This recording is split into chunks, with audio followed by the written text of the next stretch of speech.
Sometimes when things go wrong, you can't blame life. Cause when you shot your shot, what was your aim like? What were you targeting? Cause if it ain't right, and you still go with it, then that is on you.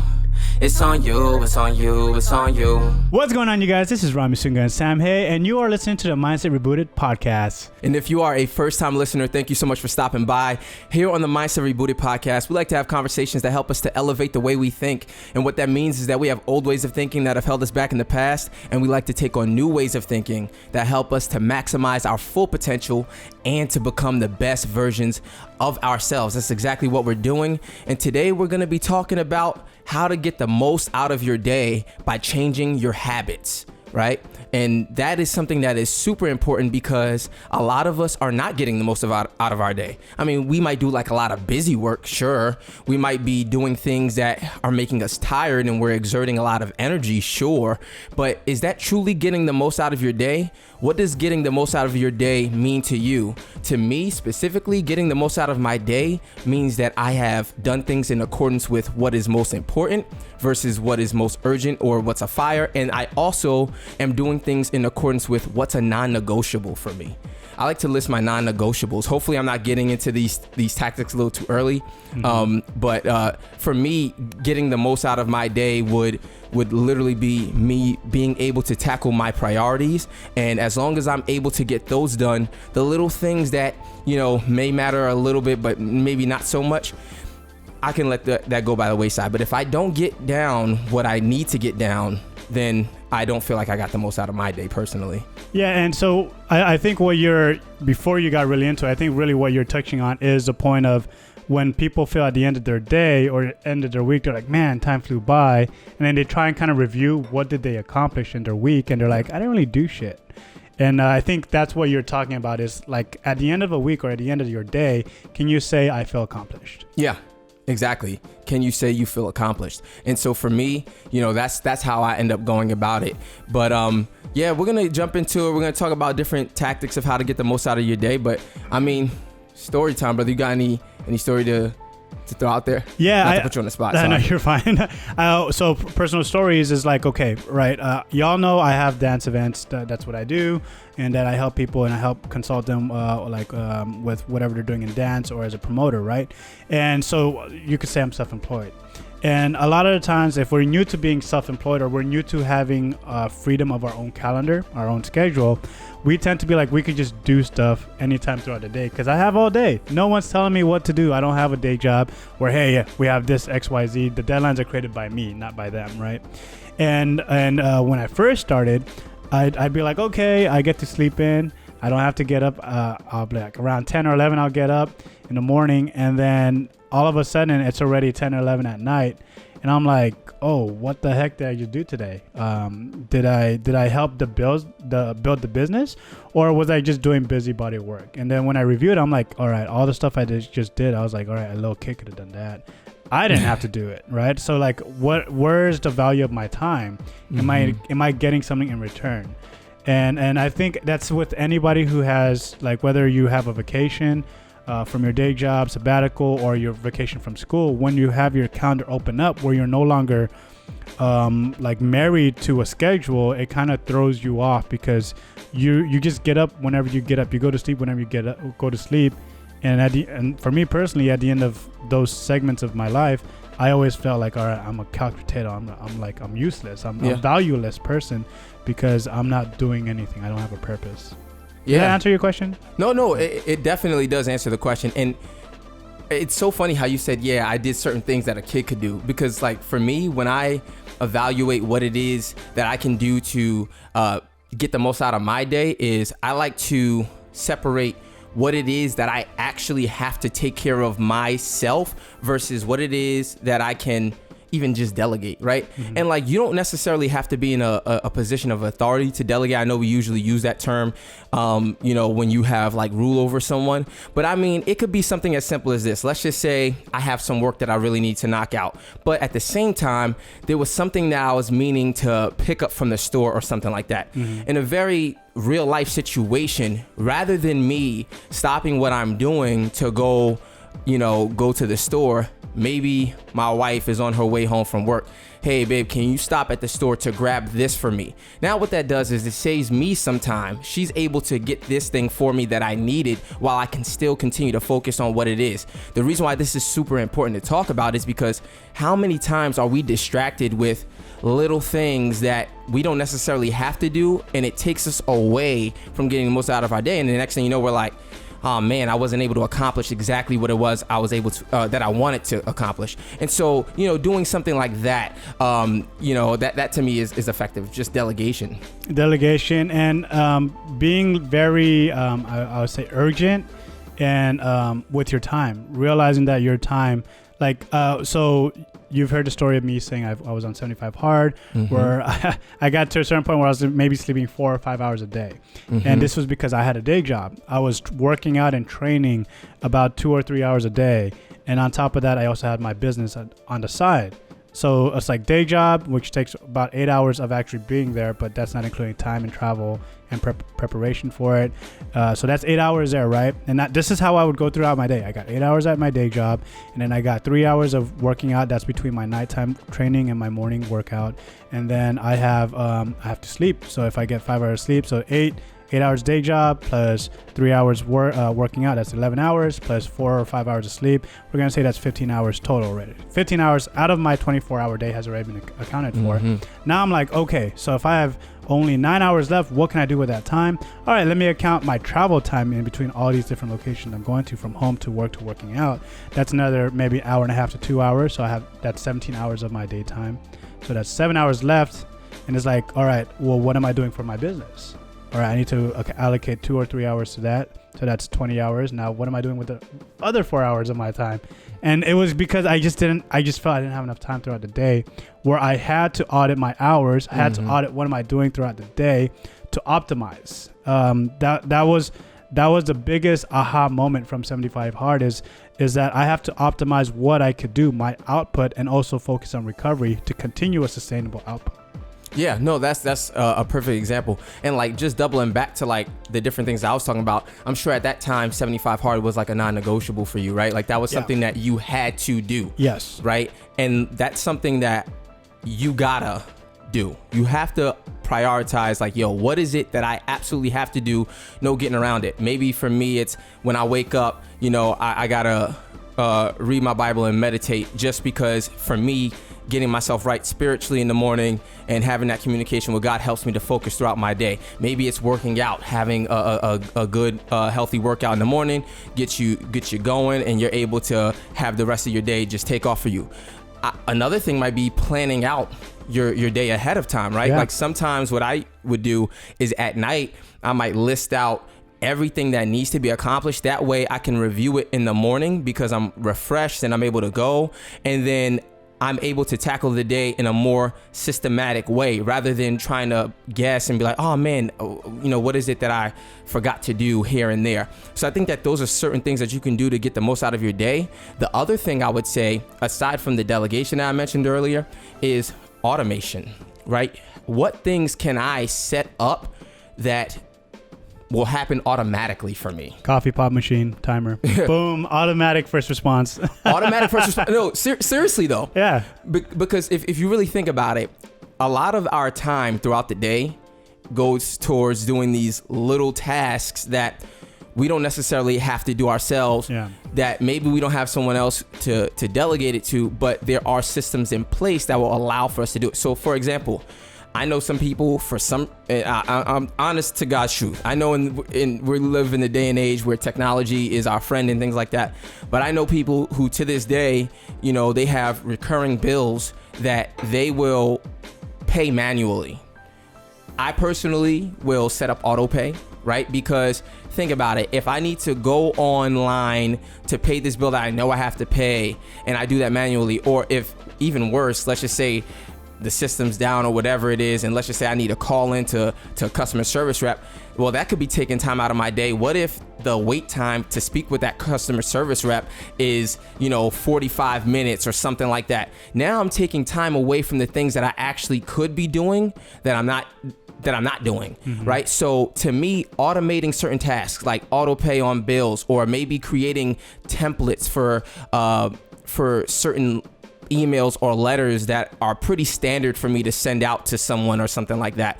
Doing all that time will save time on doing these tasks. I already have it there. It's plug and play. I can get it going, and now I'm on to the next task. I can have things that already are popped up on my calendar that remind me of different things. That's getting the most out of your day. It's taking away from menial tasks, and it's taking yourself away from doing menial tasks and allowing yourself to put all of your effort on things that you just can't give away, that you have to actually manually sit there and do and put your best foot forward with. Yeah, and I really like that, because it's another example I have when I kind of automate, or it's like I automate the way I think. So if I'm going to the grocery store, I'm not going to the grocery store to grocery shop and look around. I already have my hit list. Like, all right, I need chicken, eggs, bacon, rice, this kind of seasoning. The list has already been pre-made, so that by the time I get there, I'm in and I'm out. And because as I mentioned earlier, I was accounting for travel time. I'm accounting for all the hours and minutes of my day. So I want the most out of it. And if you're thinking, oh my gosh, you guys are like filling their days up with just work, not enough sleep. Well, this is according to what I needed at that time. I had specific goals. So when we say you want to optimize your day to your best, it is according to your goal. And for me, I needed time to be able to relax. So I always scheduled 1 hour of just relaxing. Whatever recreation activity I want to do, that's scheduled in there. And because it's scheduled in there, I'm able to relax, decrease the chance of burnout and have a sustainable lifestyle with what I was doing. But it also made me more focused, because as you mentioned, when we get distracted throughout the day with random little things, those add up in time taken away from getting something done. Yeah. So a lot of us, what we like to do, I sent a couple emails or blah, blah, blah, blah. I'm going to take a break now. And you don't realize how much that adds up very quickly of how many times that you spent on break. Yep. So if I schedule my break instead, and I know that break is going to be protected. That break is a legit break. I'm not going to go on break, but like take phone calls or like have a meeting or like do something where my brain is working. The break is a break. And because I did it like that, I could schedule it and optimize when I want to relax. Oh, yeah. And that's the other part that I love about what you just said, is that what you're doing is you're evaluating and you're anticipating certain needs, and then you're acting accordingly. When I evaluate and I anticipate what I need to do, it allows me to do things like that.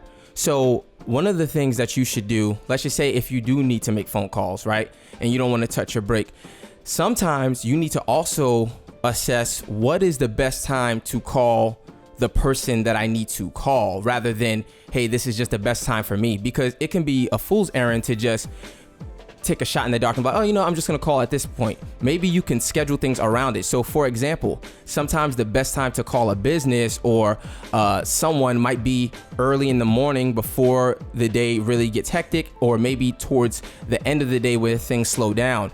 Those are just certain things that you might want to do that can save you so much time, rather than me calling the person or having to wait for a while and not getting a hold of them. I'm able to make it quick and efficient. I knock that task out. I'm able to put certain things in motion, and I'm able to go ahead. You know what I mean? The other thing too is knocking things out ahead of time, right? Like avoiding the procrastination, because a lot of times when we get into the habit of doing things last minute, things tend to go south, right? So for example, I had a buddy's wedding that I was attending in Cancun last month. Last month, if for those who are listening now, at the time of this recording, it wasn't last month actually. It was June of 2022, and so because I was one of the groomsmen, I needed to get my tuxedo tailored. And I'm smirking right now because I know other people who need to get their tux tailored for a wedding. And they're getting bugged by the groom, like, hey bro, hurry up and go. Hurry up and go, right? But see, this is what getting the most out of your day is about. Like, hear me on this example. What I knew was that when I called the tailor, she's like, yeah, when do you need it? Because She was pretty like slammed. She had this, that, and the third. But rather than me waiting like a few weeks, like the groom was saying, like, oh yeah, nah, it's okay, man. Like you can wait till like a few. I was like, nah, I think it's better for me to get this done maybe like a month in advance or whatever the case is. The reason why is because, one, I'm able to get in at a certain point where the tailor now has time to fit me in and do their best work. The last thing I need is for you to do a rush job, and now I'm not getting the most out of. And you're particular with your suits. I'm very particular with my suits. Definitely very particular with my suits, right? So I gotta look crisp and clean, right? So if you want the desired result, a lot of times you can't just allow for that thing to be a rush job. You need for it to take its course, but that means that you need to plan ahead. Right. The other thing was, what if I would have waited until maybe the last 2 weeks and then she's like, hey, look, I'm pretty slammed. I can't get you in. Now I'm panicking. And now since I'm panicking, it's taking time out of my day that I could be doing other things because I'm looking around for different people who could help me out. So when it comes down to getting the most out of your day, the last thing you want to do is put especially meaningful tasks off to the last minute. You want to make sure that you get those things done ahead of time if possible so that you're not panicking if things go south. No, I definitely agree with that. Rush jobs are no fun, and rush jobs are always distracting. And when I say rush jobs, I'm not just talking about the tailor in your example. I'm talking about us too. Like when you're in the office, you know, we all communicate via email, right? Yeah. And when you're doing a rush job in the sense of responding to an email because you're like, oh crap, I forgot to respond to this email, but it's due by XYZ hour. Now your body of work is kind of reflecting that you're doing a rush job. It may not necessarily be the best work. So if you're submitting a bid, you're submitting a slate or a PowerPoint, is that really the best thing? And then say that you don't get the bid, you don't get the job. Now your supervisor's like, hey, what happened to that bid? What happened? Like we had great connection with that contractor. What happened, right? So those are questions that happen. What I would say in terms of setting yourself up not for failure is scheduling things out. I always go back to calendaring, scheduling things out. So what I used to do when I worked in the office, the first hour or two of my day in the office is just responding to emails. I'm not working on any projects yet.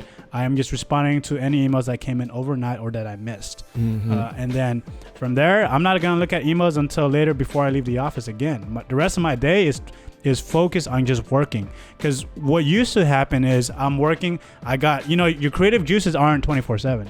Creative juices just flow when they flow. Yeah. So when you cut off the flow, you're screwed. You're like, fuck, what was I thinking, right?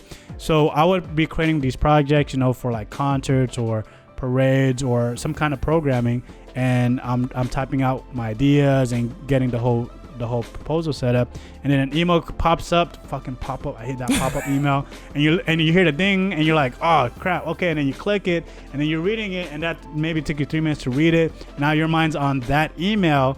And then you're like, okay, I could respond to this later. So you're like, all right, let me not waste my time. I'll respond to it later when I have time. You go back to what you were doing, and you're like, I forgot what the hell I was writing. Right. Like got out of flow. And I got out of flow, and now I have to get back into flow, which takes more time. But what happens? Another email shows up, and you're like, motherfucker, like, and so how effective are you really when you're trying to do work? How often are you allowing these seemingly easy or insignificant distractions distract you in a significant way over time? Yeah. No, that's the perfect example. I mean, honestly, we all know this email example. We all know the email example. Honestly, right? I mean, even on your phone, like sometimes when you just get a notification over something, like maybe it's a text message or a notification from social media, sometimes it can be really, really distracting. And so really what you have to do is you have to put boundaries in place, right? You have to turn off the distractions. You have to maybe put your phone on airplane mode, right? Or something like that, whatever it is that will allow for you to focus on the task at hand, because it takes way more time to rebound and get back on task than it does to just knock it all out in one flow. That's something else. The other thing I would say is accumulation. What does that mean? So for me, like just kind of going back to like that store example, like if I'm making a trip to the store, there might be certain things that I get on a regular basis that I know like, hey, this is not like just me trying it out. This is like something that is absolutely a necessity.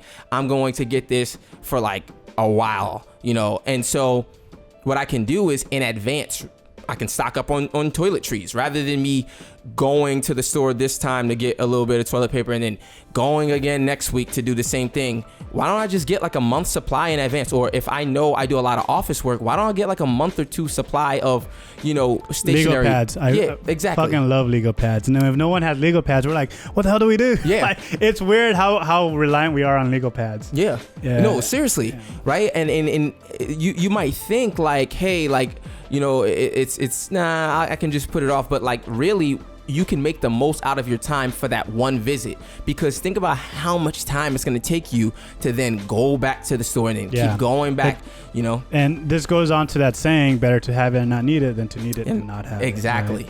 Exactly. And following up on that, like meal prepping. If like a lot of times we're like, oh, I'm gonna cook every day. Awesome. Food's delicious when it's fresh. I agree. Cook for me every day. I love it. But how much time does it take to do your prep every day, to do the dishes every day, and to actually cook every day? Like that's a lot of time. And when you're very busy, maybe you're a parent, you have these kids you got to take care of. You have your day job, you're still trying to hustle, you got to take care of all the other errands, right? You don't really have that much time. And so like for me, meal prepping is easier. I'll spend X amount of time in one day just doing the prep, cooking, and then they're all packaged. So now it's just a matter of just putting it in the microwave. It takes 3 minutes of my time to heat it up, and then I eat it in 10 minutes, and then I'm done. 15 minutes, and I'm good to go. Let's move. There's more things to do. And then if you are a foodie, obviously enjoy your food. But for me, I'm able to, my daytime, I'm just like, I'm here for sustenance. I'm here to get energy. And then at nighttime, hey, okay, let's have some fun. But this is optimizing my day so I could get more things done, and then so I could play when I'm on break.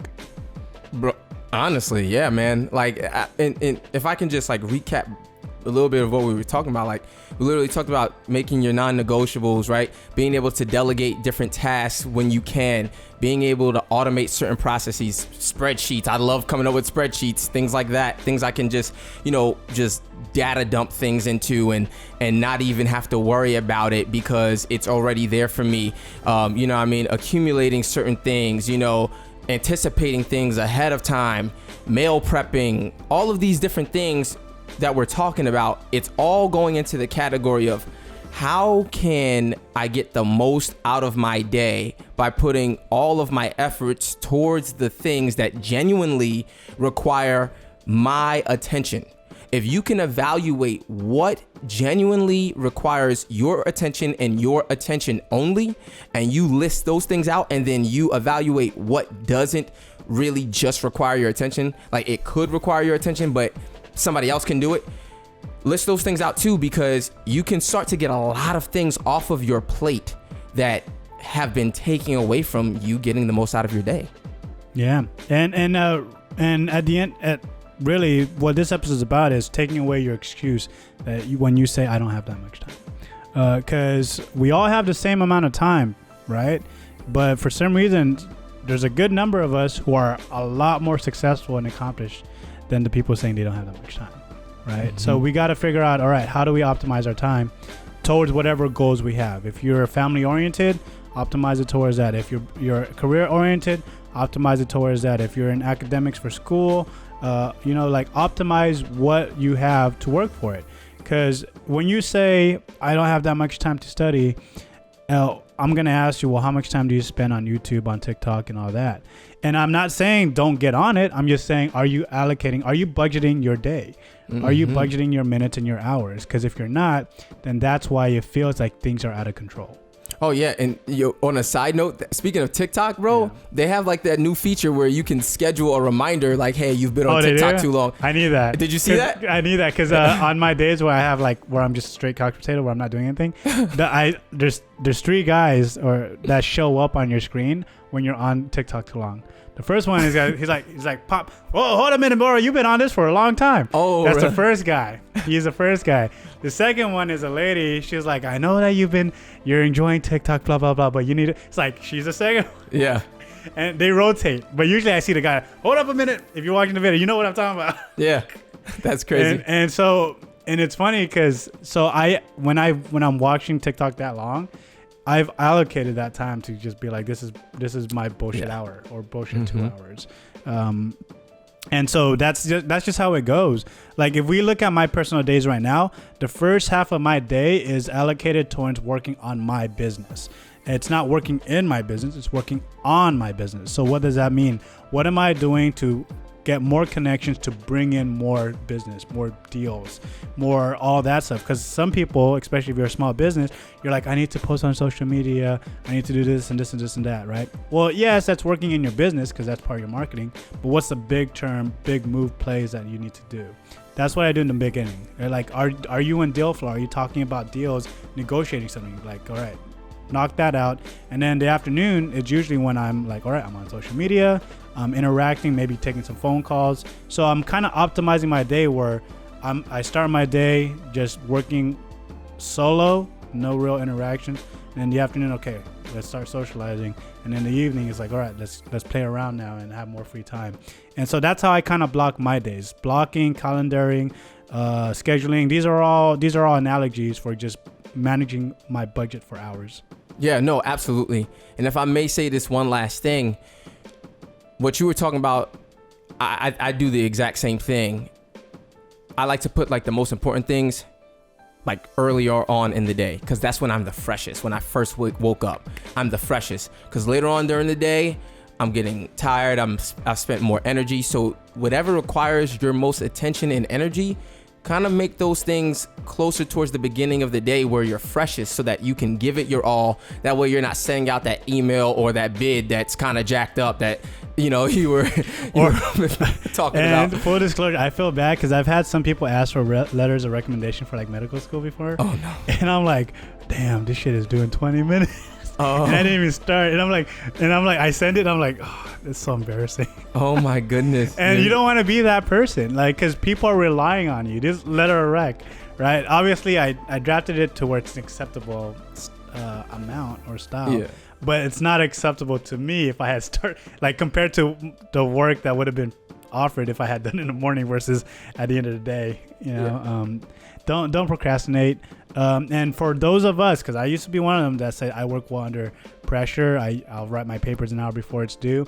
Yes, we build that habit, but that habit actually starts becoming like a weight that holds us back from being more optimal, because that habit of doing things last minute, quick, urgent, turn, that's not how the rest of the world works. The world needs time. Mm-hmm. The world needs time. If you're working with businesses, with banks or schools, they're like, hey, like, we're not even gonna respond to your thing for another 2 or 3 or 4 days. If you're doing something with the city or the county regarding, I don't know, bills or HOA or something like that, they don't get back to you. They don't respond quick. They take time. So if you're in the habit of doing things last minute, it's gonna hurt you when you start interacting with other people.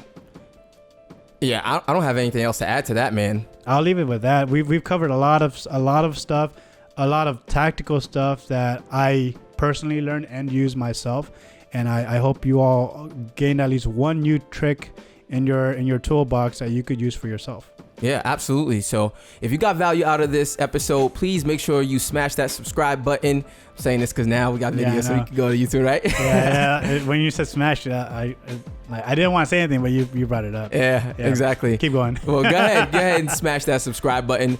But yeah, give us 5 stars as well. Leave us a review. We'd love to hear your feedback. And most importantly, share this with someone else so that they can get this good value out of this good content, just like you did, right? And then also make sure you follow us on social media, Instagram, Facebook at Mindset Rebooted. And then if you want to follow me personally, you can follow me on Instagram at hey.hey. You can follow me on LinkedIn at Samuel-Hey. And you can follow me on Facebook at Sam One Time Real Smooth Hey. Romi makes it simpler for you. You can follow him at Romi Sunga on all social media platforms. And we would love to connect with you. Again, thank you so much for stopping by. And until next time, Mindset Rebooted.